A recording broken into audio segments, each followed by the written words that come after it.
Brigadier General Jerry P. Protasio. Sa Legarda LRT Station, lungsod ng Maynila, nagbigay mensahe si Police Brigadier General Jerry V. Protasio, Acting District Director, Northern Police District, kasama si Police Colonel Charlie A. Cabradilla, Alpha Ground Commander, para sa mga pulis na nakadeploy sa kasalukuyang 3-day peaceful rally. Ipinabatid nila ang kahalagahan ng maayos, mapayapa at profesional na pagganap ng tungkulin ng bawat personnel bilang tagapangalaga ng seguridad ng publiko. Sir, ito na po yung pangalawang araw natin sa kasagsagan ng 3 days INC Peaceful Rally, sir. Papasalamat tayo sa miyembro ng CDM, personnel na nandito at lumahok sa 3 days. Mula Bicol, Mindoro, sa region. At ito po ay ating pinapakita sa ating mga kababayan, ang ating pagmamahal sa ating bayan, unang-una. Pangalawa, yung sakripisyo na kayo ay napalayo sa inyong pamilya. Ngayon ay tahimik at hanggang second day na nga ngayon, pero wala pa tayo na monitor talaga na yan nga yung sa talagang tayo nagugulat na nung nakaraang kasi nung September 21, madugo talaga. At ngayon, medyo nagugulat din tayo, bakit napakatahimik naman, So, sir, baka may mensahe po kayo sa ating mga kababayan na kung sakasakali may dadalo ay wag nang magsama ng mga bata at maging kalmado sa pagpapayag ng kanilang kilos protesta.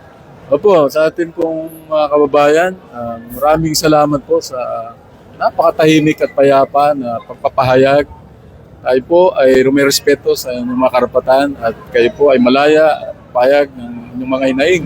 Samantala, personal namang binisita ni Police Colonel Rodel Alcantara Pastor, Acting Chief Regional Staff NCRPO, ang mga pulis na nakadeploy sa San Rafael, Manila upang maghatid ng suporta at inspirasyon sa mga kapulisan.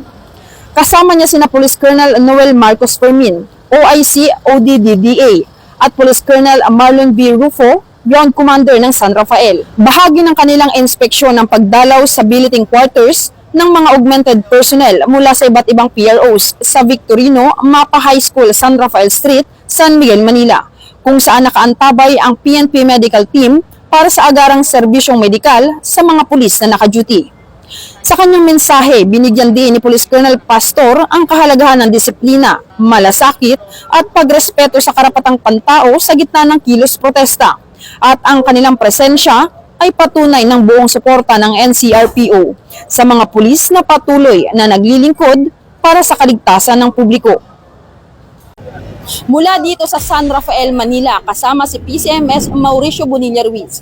Ako po ang inyong Police News Network Correspondent, Patrol Woman Bungo, alagad ng batas, tagataguyod ng Balitang Pulis.